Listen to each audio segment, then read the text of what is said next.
Bienvenue sur Vous avez dit finance, le podcast qui démystifie la comptabilité et le pilotage d'entreprise. Je suis Edouard, un des cofondateurs de Penny Lane, un cabinet d'expertise comptable qui allie la tech et l'humain au service des dirigeants pour qu'ils développent leur activité. À chaque épisode, on accueille un dirigeant et avec lui on soulève le capot pour comprendre comment concrètement il gère sa comptabilité, son admin, ses finances et comment il pilote sa boîte au quotidien. Aujourd'hui, j'ai le grand plaisir d'accueillir Julien Ouatry pour ce premier épisode. Julien qui est cofondateur et CFO de Liberkeys. Bonjour Julien. Bonjour Edouard. Merci beaucoup d'avoir accepté l'invitation. Alors tu es CFO de Liberkeys. Est-ce qu'en quelques mots, tu peux nous dire ce que fait Liberkeys ? Bien sûr. Alors on est parti du constat qu'aujourd'hui, si on voulait vendre son bien immobilier en France, c'était soit on vendait seul, comme 70% des Français, mais c'était complexe, chronophage, il n'y avait donc que 30% d'entre eux qui réussissaient. Et donc tout le monde partait vers un agent immobilier traditionnel. Sauf que ce métier n'est pas encore digitalisé aujourd'hui et que la commission est élevée. Et ce qu'on a voulu faire chez Liberkeys, c'est d'offrir une solution complète de A à Z, de l'estimation jusqu'à l'acte authentique, en passant par la réalisation des visites et en alliant humain et digital pour vendre son bien immobilier pour une commission fixe de moins de 5 000 € au succès. Ok. Donc c'est vente d'appartements, simplifier complètement le processus avec une tarification claire. Exactement. Alors on est une boîte très très tech aujourd'hui et justement en gros on a réussi à digitaliser l'ensemble du parcours de l'agent immobilier mais aussi de l'acheteur et du vendeur, ce qui permet d'offrir un service qui est de très grande qualité pour le consommateur mais aussi pour l'agent. Ok, on va revenir un peu plus tard sur Liberkeys. En attendant, moi j'aimerais qu'on parle de ton parcours. Dès le début, je crois que tu es allé, tu as un parcours école de commerce et après tu es allé bosser dans des boîtes plus financières, mais toujours avec un volet start-up. Est-ce que tu peux nous parler un peu de ton parcours, des quelques étapes que tu as suivies ? Alors en effet, j'ai fait une école de commerce, là où j'ai rencontré une bonne partie de mes associés aujourd'hui. Après, je suis parti en fonds d'investissement, en M&A d'abord, pendant 3 ans au Luxembourg, où j'avais développé aussi le programme de start-up de KPMG, qui s'appelait K-Start à l'époque. Et après, je suis parti en fonds d'investissement en France, pour justement investir dans les boîtes et les aider à se développer, avant de prendre une bière avec mon cofondateur Thomas, et donc au bout de la deuxième, de valider et de créer Liberkeys. Ok.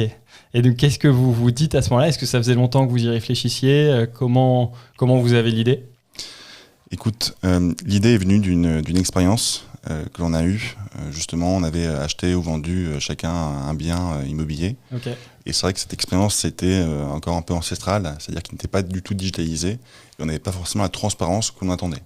Et c'est là où on a commencé à étudier justement le marché et on s'est dit il y a quelque chose à faire, il y a quelque chose pour changer ce monde de l'immobilier et offrir enfin une véritable expérience moderne. Ok. Et là, à ce moment-là, autour de la bière, il y a qui, du coup ?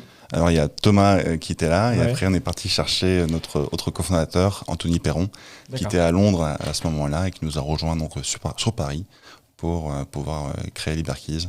Et donc ça, c'était en juin 2017. Et après, on a lancé Liberkeys en janvier 2018, après 6 mois de développement de tech. Ok. Je crois que Liberkeys fait mentir l'actualité là, sur le chômage en temps de Corona, parce que vous avez recruté pas mal de monde, non ? Depuis début de l'année. Je ne sais pas à combien de recrutements vous êtes. Alors, on a recruté beaucoup de monde. À savoir, c'est en juin 2018, on était 6 collaborateurs. Et aujourd'hui, on est plus d'une centaine de collaborateurs. Donc, on a recruté près de 50 personnes depuis avril 2020. Et donc voilà, une grosse croissance 50 personnes depuis avril 2020 ? Exactement, ouais. Et ça continue comme ça aussi sur les 6 prochains mois, donc l'actualité est plutôt bonne pour Liberkeys. Ok, et du coup, comment ça se passe quand on est en... Alors là, vous avez moins de 3 ans d'existence, du coup, vous êtes une centaine déjà. Est-ce qu'il y a... Enfin, j'imagine qu'il y a des étapes un peu marquantes. Si tu devais un peu découper votre croissance en plusieurs étapes, en plusieurs briques, tu dirais qu'il y a eu quelle phase, quelle période structurante ? Alors, je pense que ces phases suivent aussi les levées de fonds que l'on a pu réaliser. Au départ, on a commencé Liberkeys avec 20 000 € en poche. On a été 6. On a fait une première levée de fonds après en juin 2018, donc avec des business angels et le Crédit Agricole Immobilier d'1 million d'euros. Cette première levée de fonds nous a permis justement de nous développer sur Paris, l'Île-de-France, mais aussi d'ouvrir de nouvelles villes, donc à Nice et à Lyon. On a réalisé une deuxième levée de fonds en juillet 2019 de 4 millions d'euros. Avec les actionnaires historiques et avec des family office, ce qui nous a permis justement d'ouvrir de nouvelles villes, donc à Montpellier, Marseille et Lille, et de continuer au fait notre développement technologique qui est très important pour nous aujourd'hui. Ok. Et toi, là, dans ces différentes étapes, tu as eu quel rôle? Enfin, j'imagine qu'au début, quand on est 6, il faut forcément un peu toucher à tout. Puis ce qui m'intéresse aussi, c'est sur la partie plus technique, sur quels outils tu utilises au départ, je sais pas, pour facturer tes clients, pour encaisser, pour piloter tes résultats. Donc, comment ça s'est passé, par exemple, les 6 premiers mois, où je crois que vous faisiez pas mal de choses vous-même, si je ne me trompe pas. Exactement, oui. Je pense que le problème qu'on a eu, c'est le problème de toutes les boîtes qui sont en hypercroissance et le sujet aussi de tous les cofondateurs. C'est au départ, on est au four et au moulin, on fait absolument tout. Okay. On est à la fois agent, on est à la fois cofondateur, on est à la fois opérationnel, on fait absolument tout. Ouais. Et c'est vrai que notre métier a évolué continuellement et tous les 6 mois, c'est vrai que notre fiche de poste finalement a changé à chaque fois. Et sera pareil dans les 6 prochains mois et la prochaine année. Donc au départ, on faisait absolument tout. On allait faire les visites nous-mêmes, on allait faire les estimations, les comptes rendus, on allait aux actes authentiques avec les clients. Mais on gérait aussi la boîte derrière pour pouvoir la structurer, pour pouvoir travailler sur les sujets de fond. Et au fur et à mesure que les personnes arrivaient chez nous, on a pu structurer la boîte comme on le souhaitait et prendre le temps, ce qui est important, sortir la tête du guidon pour pouvoir justement faire qu'on puisse passer à l'étape suivante. Okay. Donc c'était du challenge, du boulot, je ne cache pas. Ouais. Et à chaque fois, donc, on a mis en place des différents logiciels. Donc au départ, tu parlais de facture tout à l'heure. Au départ, la facture, écoute, on faisait ça à la main, comme tout cofondateur. Puis après, on a commencé à digitaliser au fait, chacune de ces parties-là. À savoir, c'est que Liberkeys, on digitalise l'ensemble du parcours vendeur, acheteur et de l'agent. Donc c'est un parcours qui est très très long, qui va du lead jusqu'à l'acte authentique. Là, on facture. Et donc au départ, on a intégré assez rapidement justement la facturation dans ce parcours-là, qui nous permet justement d'avoir la facture qui part directement auprès du notaire pour être payée automatiquement. D'accord. Donc ça, c'est ce qu'on a fait assez rapidement, mais voilà, au départ, c'était avec Word et Excel, et on se débrouillait comme ça. Parce que tu as un cycle de vente du coup qui s'étale sur combien de temps en moyenne ? C'est entre 4 à 5 mois. En gros, une fois qu'on a récupéré un lead vendeur et qu'on a récupéré le mandat de vente, il faut compter environ 25 jours pour qu'on puisse vendre le bien immobilier en moyenne. Et c'est une statistique qui est très importante dans l'immobilier, qui est une très très bonne statistique aujourd'hui chez Liberkeys. Okay. Et une fois donc, qu'on a eu l'offre d'achat qui était validée par le vendeur, on passe après, il y a 15 jours, 3 semaines pour que ce soit signé chez le notaire en promesse de vente. Et après, ce vendeur, ou l'acheteur plutôt, a 3 mois pour trouver ses financements auprès de la banque. Donc parfois, ça prend 1 mois et demi, 2 mois. Donc le cycle est de 4 à 5 mois en général, entre le moment où on a le mandat et le moment en fait, où on a fini les services pour le client. Ok, donc j'imagine qu'il y a des enjeux de BFR et avoir la trésor qui tient pour pouvoir tenir ces 5 mois. Exactement, c'est pour ça aussi que les levées de fonds sont importantes, parce que notre hyper-croissance implique justement avoir un BFR qui augmente sur Liberkeys et sur son attractivité B2C. Et donc c'est vrai que c'est un véritable enjeu aujourd'hui pour Liberkeys, qu'on arrive à contrôler et qu'on suit au jour le jour. Et si on reprend là, du coup les différentes étapes de la croissance, je sais pas, les 6 premiers mois, là, au moment où vous êtes 6 à 10, tu dirais que le plus gros challenge pour toi, en tout cas sur la partie financière, c'était quoi ? C'est une bonne question. Quand on était 6 à 10, c'est qu'au départ, on n'avait aucun revenu, justement. Les délais sont très très longs. Donc, avec les 20 000 € de départ que l'on avait entre payer les salaires, payer le marketing, payer les bureaux et autres, c'était vraiment ça en fait, qui a été un véritable enjeu. Et de contrôler en gros les coûts en disant, en gros, on a des partenaires qui nous ont aidés aussi, qu'ils soient financiers ou qu'ils soient en gros partenaires fournisseurs, qui nous ont permis justement de pouvoir gérer le temps qu'on arrive avec notre levée de fonds et qui permettent justement de pouvoir accélérer le niveau de la croissance. Ok. Et à quel moment tu te rends compte que tu peux plus faire l'homme orchestre que tu décris c'est venu au bout de combien de temps et au bout de combien de personnes dans la boîte ? Je pense qu'il y a eu vraiment deux grandes étapes. C'était au moment où on était une vingtaine de collaborateurs. Là, on a vraiment sorti le shift au niveau de notre travail au jour le jour. Okay. Parce qu'il commençait à y avoir des collaborateurs justement qui étaient sur le terrain et qui nous permettaient justement de prendre un peu plus de recul et de hauteur sur notre travail et de pouvoir mettre en place justement les différents outils qui nous permettaient par la suite de pouvoir gérer au mieux la société. Okay. Et après, la deuxième phase, c'était qu'on a passé le cap des 50 collaborateurs. Et entre les deux, en fait, on a mis beaucoup d'outils en place qui nous permettaient justement de gagner du temps, de l'argent aussi, et de pouvoir accélérer, et de pouvoir avoir une structure qui soit saine et qui permette de gérer 50, 100, 200, 500 collaborateurs dans le futur. Et quand tu dis les outils là, de 20 à 50, tu parles du back-office que vous développez vous-même ou tu parles aussi d'autres outils dans ta stack finance, dans ton équipement finance que tu as pu mettre en place? Alors un peu tout. D'un point de vue opérationnel, forcément, on a développé énormément notre produit pour les agents immobiliers Liberkeys, qui a permis justement de pouvoir augmenter la productivité, d'accélérer justement cette croissance et d'offrir la meilleure expérience qui soit pour le client. Donc ça, c'est ce qu'on a fait et c'est ce qu'on fait depuis le day one chez Liberkeys. Et après aussi, sur la partie finance et structuration, comme on suit l'ensemble du parcours du vendeur, de l'acheteur et de l'agent, ça nous permet de récupérer énormément de données. Comme j'ai dit, les délais sont très très longs dans l'immobilier. Donc en gros, ça fait qu'il y a beaucoup de KPIs que l'on peut suivre tout au long. Donc on a installé ça justement pour pouvoir gérer au mieux le business au jour le jour, aider les agents à faire correctement leur travail. Et aussi donc sur la partie financière où là justement écoutez, c'est pas la même chose de gérer une boîte avec 10 personnes ou avec 50 personnes et que ce soit sur la paye, que ce soit sur le suivi du cash ou autre, forcément il y a d'autres enjeux. Et du coup tu peux nous parler des outils que tu as mis en place, sur la paye, gestion du cash, etc.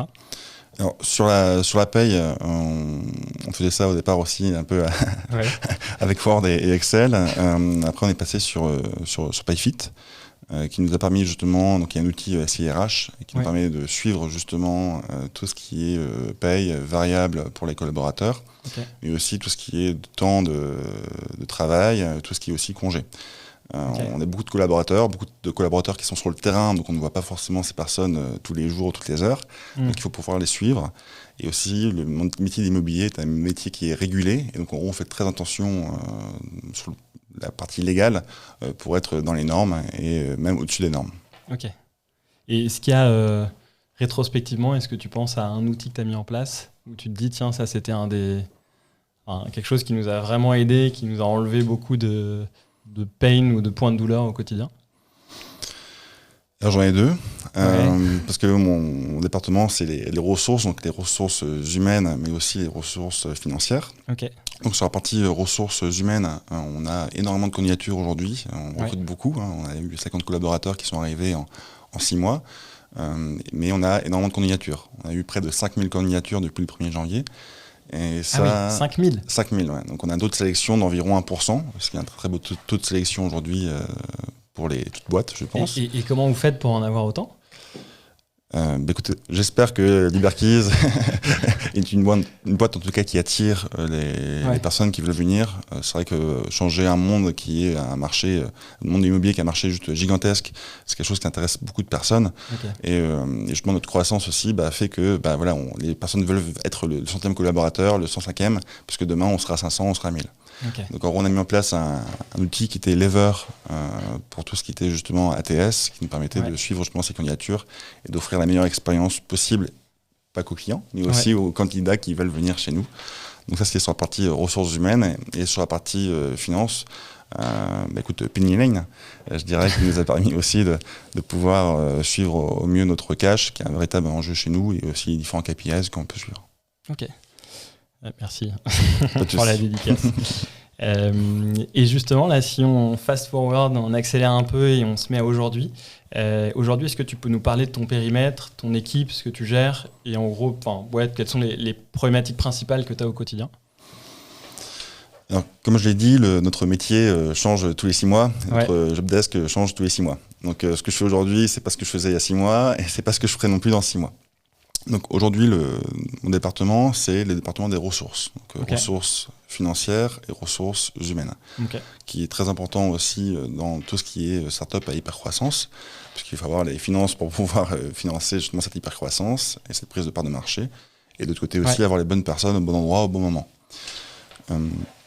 Et donc en gros, ce qu'on fait au jour le jour, aujourd'hui l'équipe se compose donc de moi en tant que CFO. On a une HR manager qui est là, qui gère donc aussi la partie ressources humaines, avec une tech recruteuse et une sales recruteuse. Qui gère les 5000 candidatures. Qui gère les 5000 candidatures. Alors on a réussi justement à automatiser beaucoup de choses qui permet justement de pouvoir diffuser au maximum le travail de recruteurs auprès des différents managers en interne et qui permet de faire le suivi, un bon suivi. Donc ça c'est aussi très important à avoir. Ces outils qu'on a mis en place permettent de pouvoir décupler en gros nos forces et de pouvoir recruter les bonnes personnes au bon endroit au bon moment.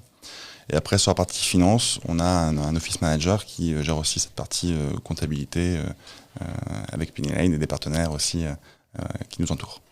Ok, merci. Et concrètement, le temps d'un CFO là, d'une start-up en forte croissance d'une centaine de personnes, comment il se décompose ? Enfin, toi, tu dirais que dans tes semaines, dans tes mois, est-ce que tu as des échéances ? Est-ce que tu as des... Enfin, à quoi tu dédies ton temps ? Alors c'est très varié, beaucoup de sujets qui arrivent. On va dire qu'il y a toujours ces délais qui sont importants. Bon, il y a toujours la paye, on va dire, à la fin du mois, un délai qu'on ne peut pas louper. Après, il y a beaucoup de sujets aussi par rapport à la gouvernance de Liberkeys. On a mis en place un comité stratégique qui regroupe les principaux actionnaires aujourd'hui de Liberkeys. Et ce comité stratégique se regroupe une fois tous les mois et demi. Donc là, pareil, il faut préparer ça en amont et puis après en aval par rapport aux décisions qui ont été prises. Donc ça, c'est important. Après, il y a tout ce qui est relation avec les différents financeurs aussi que l'on peut avoir. Et après, il y a tout ce qui va être partie légale ou autre qui est aussi importante. Je donne un exemple, c'est... Là, ce mois-ci, on va mettre en place des BSPCE pour nos collaborateurs. Voilà, c'est pareil, c'est quelque chose qui prend du temps à faire, qu'il faut étudier, qu'il faut mettre en place et qu'il faut savoir aussi communiquer auprès de l'ensemble de la team et des actionnaires. Et tiens, justement, ce sujet BSPCE, par quel bout tu le prends ?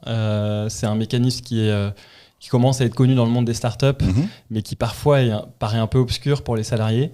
Comment toi tu t'y es pris, avec qui est-ce que tu discutes, comment tu fais ce travail d'aller communiquer sur les BSPCE pour que ça soit bien perçu par les équipes ? Comment tu as mené ce chantier ? Alors c'est un sujet qui est très important parce que ça permet justement aux collaborateurs de faire partie de l'aventure et de potentiellement, quand on aura fait l'IPO, d'être en retraite à 45 ans. Mais c'est aussi un véritable travail de culture pour la personne, parce que forcément c'est un sujet qui est récent, que peu de personnes connaissent aujourd'hui ou ont entendu parler de manière très très lointaine. Et donc en gros, il faut savoir aussi éduquer ces personnes-là en gros à ce sujet-là. Donc on a beaucoup travaillé avec le CODIR et avec les actionnaires sur ce sujet. Et aujourd'hui, ce qu'on a mis en place chez Liberkeys, c'est 2 plans. Le premier, c'est ce qu'on appelle le Liberkeys Onboarding Plan, qui est dire chaque collaborateur qui arrive chez Liberkeys aura des BSPCE à son arrivée, après la validation de sa période d'essai. Et donc ça permet à chacun d'être dans le projet aussi et de pouvoir gagner potentiellement beaucoup d'argent dans le futur. Donc ça, c'est pour tout le monde ? Pour tout le monde. En fonction de son niveau, justement, voilà, on attribue un coefficient qui permet de dire, en tant que business developer, tu auras un coefficient de 2 et en tant que tech spécialiste, tu auras un coefficient de 4, par exemple. Et donc ça, c'est pour tout le monde. Et après, on a mis en place ce qu'on appelle un Liberkeys Performance Plan, qui est l'année suivante l'arrivée de la personne chez Liberkeys et tous les ans par la suite, et qui est en fonction des performances de la personne. Donc si la personne performe très très bien au sein de Liberkeys, on va lui donner des BSPCE supplémentaires pour le récompenser aussi de son travail et de son implication au jour le jour. D'accord. Et concrètement, tu bosses avec des cabinets d'avocats là-dessus ou avec quels acteurs tu montes ça ? C'est le CODIR uniquement ou est-ce qu'il y a d'autres acteurs impliqués ? Alors il y a d'autres acteurs appliqués, il y a beaucoup d'informations qu'on peut trouver sur Internet. Mais après, sur le Galion... Sur le Galion Project par exemple, qui donne beaucoup d'informations dessus. Après, entre l'information qu'on peut avoir et la mise en application, il y a toujours un monde.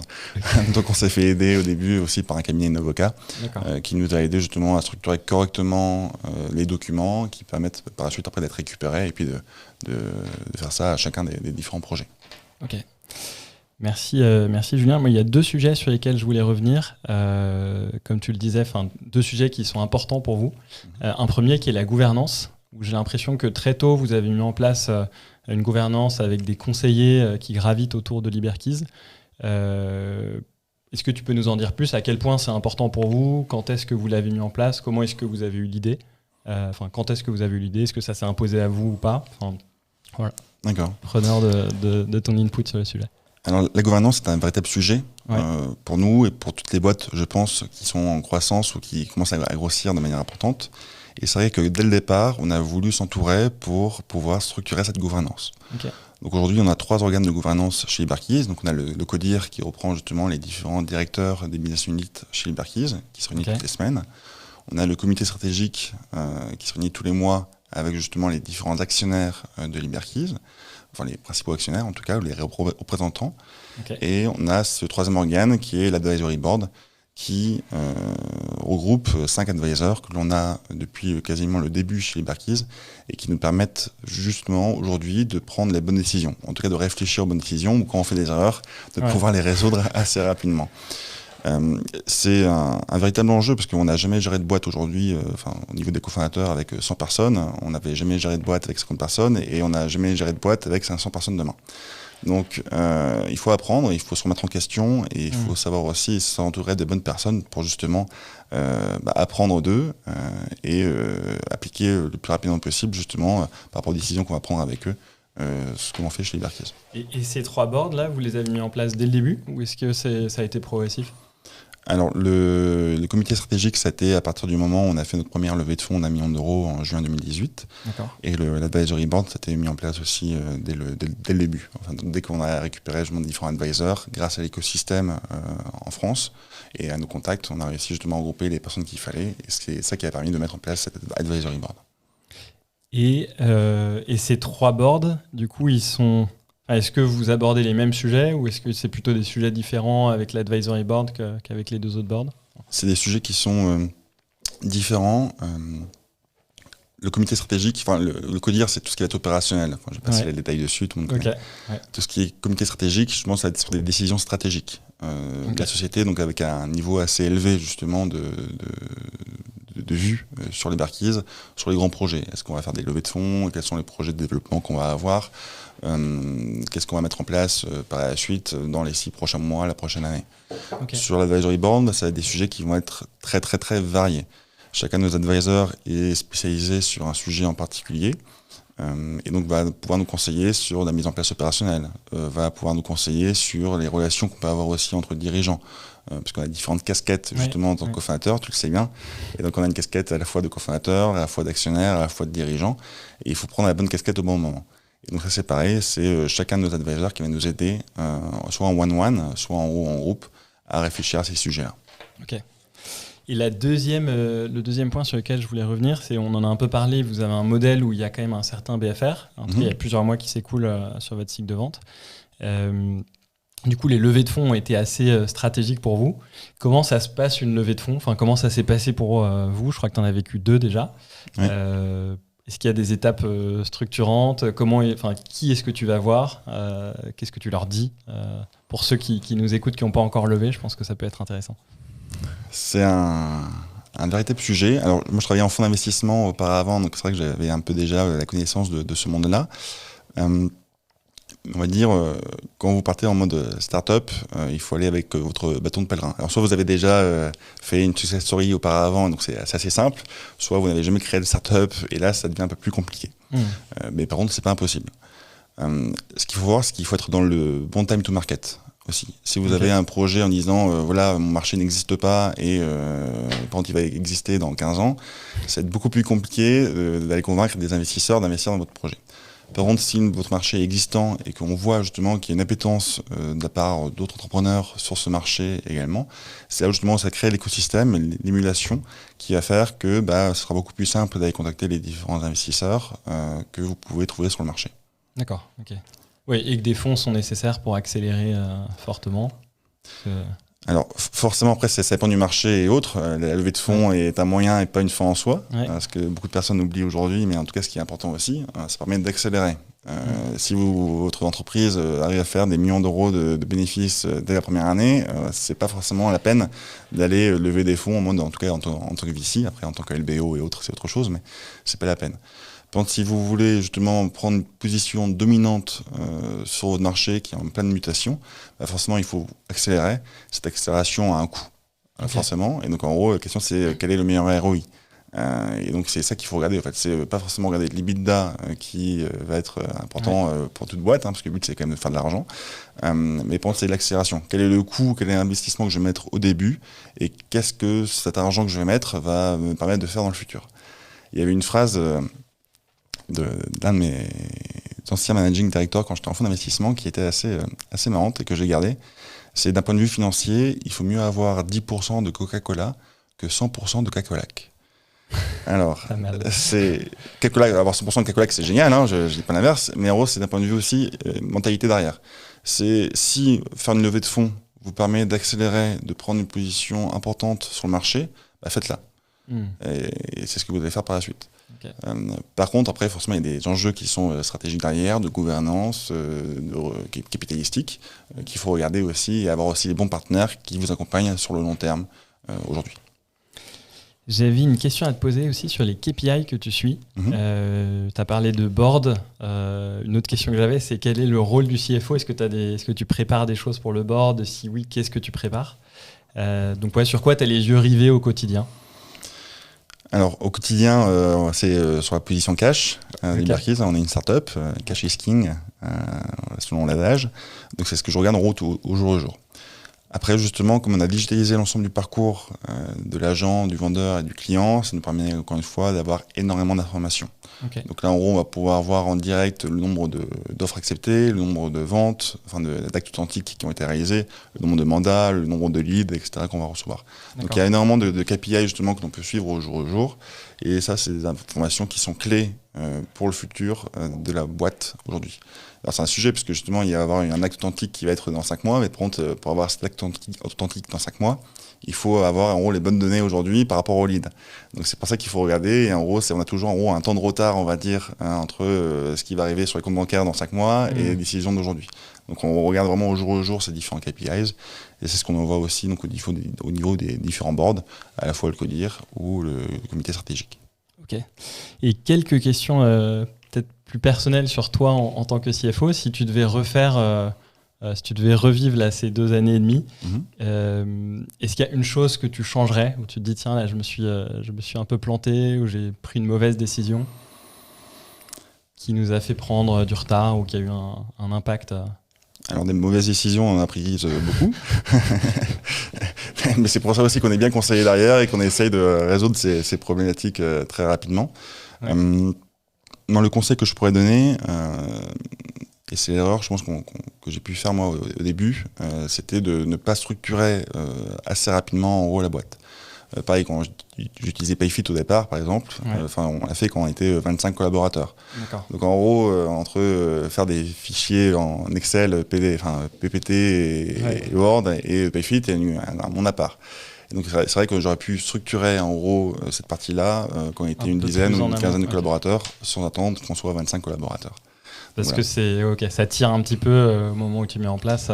Du coup, ça aurait pu éviter ça tire, ça prend énormément de temps aussi, ça fait qu'on a des erreurs.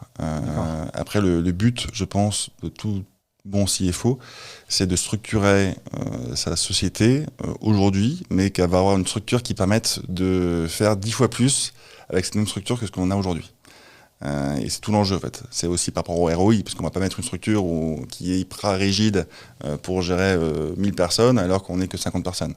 Par contre, c'est savoir en gros, avoir le bon ROI d'un point de vue temps, d'un point de vue argent et d'un point de vue mise en place sur les différents logiciels qu'on va avoir. Donc ce passage à l'échelle, là, toi, c'est une préoccupation que tu as de façon régulière en tête quand tu mets en place quelque chose. Est-ce que ça marche si on est 10 fois plus ? Il faut que ça marche si on est 10 fois plus. Donc c'est un véritable enjeu aujourd'hui, je pense, pour toutes les structures financières. C'est de dire, OK, comment on fait pour avoir justement la bonne structure, la bonne taille aujourd'hui, et pour dire, on va faire x2 demain, c'est pas grave, on est déjà préparé en gros à ça. Donc c'est avoir en gros 2-3 coups d'avance par rapport en gros à ce qu'on peut faire. Donc en gros, 3 coups, c'est OK, dans 2 ans, comment je vois ma structure. Alors, on est en start-up, donc il y a une chance sur 10 pour que ce soit la véritable structure qu'on va adapter. Mais en tout cas, c'est l'idée, c'est préparer en gros le futur par rapport aux différentes hypothèses qu'on peut avoir et comment on voit la chose dans le futur. Encore une fois, en automatisant au maximum. Parce que le but, c'est d'avoir un ROI qui soit intéressant et une structure qui soit flexible tout de même. Et justement, là-dessus, tu parlais des 2 années à venir. C'est quoi ton plus gros challenge sur les 2 années à venir ? En tant que CFO. En tant que CFO, c'est avoir les bonnes ressources au bon endroit au bon moment. Ressources financières, mais aussi ressources humaines. Encore une fois, on n'est pas tout seul, on est 100 collaborateurs aujourd'hui, on sera à 500 collaborateurs demain. Et justement, il faut avoir les bonnes personnes au bon endroit au bon moment dès aujourd'hui. Des personnes qui vont être capables de nous amener à l'IPO dans quelques années. Ça, c'est notre but, en fait. Avoir en gros les bonnes personnes au bon endroit, au bon moment, et aussi les ressources financières qui vont derrière, parce que forcément, on n'est pas non plus avec Crésus. Hein. On a de l'argent, mais il faut savoir justement le dépenser de manière intelligente et avec le meilleur ROI. Et tu as déjà une idée ou pas de comment, à quoi ressemblera ton équipe dans un an? Comme tu disais, il y a une chance sur 10 pour que ce soit vraiment le cas quand on est en start-up, mais est-ce que tu sais déjà quelles sont les prochaines étapes, par exemple, dans tes recrutements et comment tu veux structurer l'équipe? Alors oui, j'ai une idée aujourd'hui par rapport à ce sujet-là. Encore une fois, ce qu'il faut comprendre, c'est qu'on a décentralisé beaucoup de choses au sein des différentes équipes, les différents managers qui recrutent justement leurs propres équipes et autres. Et donc en gros, c'est plus par rapport aux outils qu'on va mettre en place aujourd'hui et qui nous permettent justement de décentraliser, de faire le suivi qu'il faut avec ces bonnes personnes, qui est en fait le véritable enjeu aujourd'hui. Après, l'équipe, on va pas recruter du monde pour dire de recruter du monde. Il faut recruter du monde au bon endroit. Et en gros, en fonction des différents projets qu'on va avoir, en fonction des différents endroits où on sera, c'est là au fait où on dira, écoute, voilà, il faut qu'on mette quelqu'un qui soit derrière et qui permette de gérer ce sujet-là. Donc encore une fois, voilà, c'est le véritable enjeu, c'est de faire monter les équipes aussi en compétences, parce qu'on va pas recruter si on peut faire monter les équipes en compétences qui vont prendre les différents sujets qui vont arriver. On va pouvoir automatiser, gagner du temps à certains endroits. Et justement, là, sur ces outils, sur aussi comment structurer son équipe dans une entreprise en forte croissance, c'est quoi est-ce que tu as un processus de décision? C'est-à-dire, est-ce que tu as, tu fais partie d'un réseau de CFO? Est-ce que tu as des personnes avec qui tu peux échanger? Comment tu fais une veille sur les différents outils qui sortent et te renseigner sur lesquels vont avoir le plus d'impact? Est-ce que tu as une façon de travailler qui fait que tu arrives toujours à avoir un petit coup d'avance ou 2 coups d'avance pour pouvoir planifier comment ta team va grandir? Alors, on est dans pas mal de réseaux aujourd'hui, que ce soit Réseau Entreprendre, Wilco et autres, qui nous permettent justement de pouvoir échanger avec différents cofondateurs ou CFO. Donc ça, c'est très important de pouvoir échanger. Encore une fois, si on reste tout seul dans son coin, on ne va nulle part. Hein. Donc, tu sais ça aussi. Donc, il faut pouvoir échanger. Donc, c'est très important là-dessus. Après, il y a aussi qu'on est entouré par des advisors. Je prends l'un de nos advisors qui est Philippe Parisis, qui est l'ancien VP Finance Europe d'Apple, SAP, Sage Business Project, pardon. Et donc, il y a une expérience très poussée sur les différents sujets qui nous aide beaucoup aujourd'hui, que je vois de manière continue sur ces différents sujets. Et enfin, après, il y a aussi une veille qui est importante. Et donc là, en gros, il faut se forcer, encore une fois, à prendre du temps pour préparer le futur. Et donc, en gros, toutes les semaines, je me consacre 1 heure à 2 heures sur les différents forums, sur les différents podcasts, sur les différents sites qu'on peut aller trouver pour voir justement les outils qui peuvent être mis en place chez nous, qui nous permettent de pouvoir nous développer dans les bonnes conditions. Ok, très clair. Tu parlais de Philippe Parisis qui est à votre board. Et qui a un beau track record.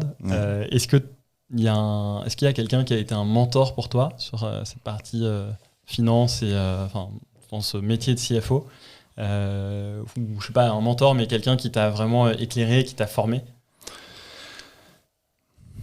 Alors, il y a plusieurs personnes. En fait, je pense que dans mes expériences passées, pareil, j'ai eu des personnes qui étaient très compétentes sur leur sujet.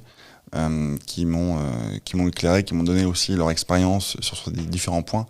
Et c'est très important. Je pense que, pareil, pour créer une boîte aujourd'hui, il y en a beaucoup qui créent leur boîte après la sortie de l'école. Tout le monde n'est pas Mark Zuckerberg de Facebook et a la chance de créer Facebook par la suite. Donc je pense que c'est bien d'avoir aussi une expérience avant de créer sa boîte et justement de pouvoir apprendre au maximum par rapport à ça. Le but, c'est pas de dire ok, je vais avoir le plus gros salaire ou autre quand on est employé. Le but, c'est de dire ok, qu'est-ce que je peux apprendre? Est-ce que la personne qui est au-dessus de moi va pouvoir me donner de l'information, pouvoir me former et me faire évoluer? Et je pense que c'est ça le plus important en fait aujourd'hui.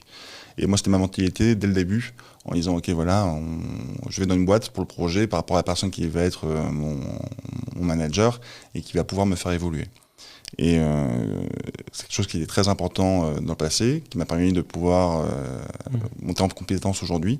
Et encore une fois, les advisors qu'on a aujourd'hui aussi qui nous aident énormément et qui nous permettent de pouvoir évoluer. Parce qu'il faut se remettre en question tous les jours, c'est très important. Et en gros, encore une fois, aujourd'hui, comme j'ai dit, on n'a jamais géré de boîte avec 100 personnes. On n'aura jamais géré de boîte avec 500 personnes, sauf dans le futur.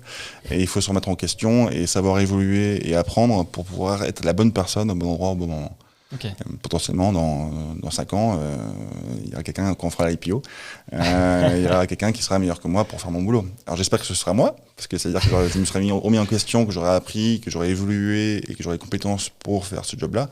Ou potentiellement, ce sera quelqu'un avec une meilleure expérience qui arrivera au-dessus de moi. Ok. Ouais, donc le conseil que tu donnerais... après, ça dépend des profils et certains ont envie de se lancer tout de suite, mais c'est potentiellement déjà acquérir une première expérience avec le fil rouge en tête, c'est qu'est-ce que je peux apprendre, quoi. Exactement. Je pense que c'est ça qui permet aujourd'hui de prendre des responsabilités. Tu me dis si je me trompe, mais quand quelqu'un vient te voir en disant écoute, je veux pas forcément une augmentation de salaire, mais je veux prendre plus de responsabilités, en fait l'augmentation de salaire arrivera 6 mois plus tard, parce qu'en fait la personne aura prouvé qu'elle était capable de faire des choses en plus, de faire son job pour qu'elle ait été payée, de faire des choses en plus aujourd'hui, et qui permettront d'évoluer en disant ok, cette personne a les compétences, cette personne est dans le projet, et donc cette personne forcément derrière ça suit au niveau de la rémunération, que ce soit en BSPCE, que ce soit en salaire. Alors, tu as peut-être un petit peu répondu, mais si tu avais un conseil à donner à un jeune CFO qui prend ses fonctions, on va dire dans une start-up d'une 30aine de personnes, ce serait quoi le conseil que tu lui donnerais ? C'est une très bonne question, encore une fois. Merci Edouard. C'est ne pas hésiter à dire je ne sais pas faire. En gros, c'est, sauf si vous l'avez déjà fait auparavant, etc., et que vous êtes un expert sur le sujet, mais c'est ne pas hésiter à dire je ne sais pas faire. Par contre, je vais me renseigner, je vais parler avec tout le monde pour pouvoir le faire. Et en gros, ce qui compte, c'est l'exécution. C'est comme une idée de start-up. Au départ, quand on est entrepreneur, cofondateur, on a une idée, on ne veut pas du tout en parler. Enfin, ça, c'est très français comme idéologie, mais on ne veut pas en parler. Justement, parler de ça. Parler en gros à tout le monde, parce que justement vous allez avoir des conseils bons ou mauvais, tout n'est pas forcément à prendre, mais il faut parler, parce que ce qui compte derrière c'est l'exécution. Et en gros, si on n'a pas pu challenger son idée derrière ou sa façon de faire, on va avoir potentiellement une mauvaise exécution. Donc c'est important d'aller parler aux personnes, de se faire entourer, d'avoir des advisors qui nous entourent et qui nous aident justement à donner des tips qui nous permettront de faire mieux notre boulot. Parler avec quelqu'un, potentiellement ça va prendre 1 heure, 2 heures, et finalement vous allez gagner 15 jours d'apprentissage et surtout 3 mois en gros d'opérationnel derrière, parce que si vous vous plantez, que vous mettez quelque chose en place, il faut tout refaire en 3 mois, donc vous allez perdre énormément de temps et ça peut avoir un impact sur votre boîte, sur vos collaborateurs. Donc voilà, il faut parler aux personnes et justement se faire entourer comme il faut. Okay. Super intéressant, c'est aussi parfois ce qu'on dit sur quand on monte sa boîte, ne pas passer 1 an en chambre à réfléchir à quelque chose et puis après découvrir après coup, avoir un effet tunnel, mais au contraire tout de suite se confronter au marché et se rendre compte des feedbacks qu'on peut avoir qui aident à s'améliorer.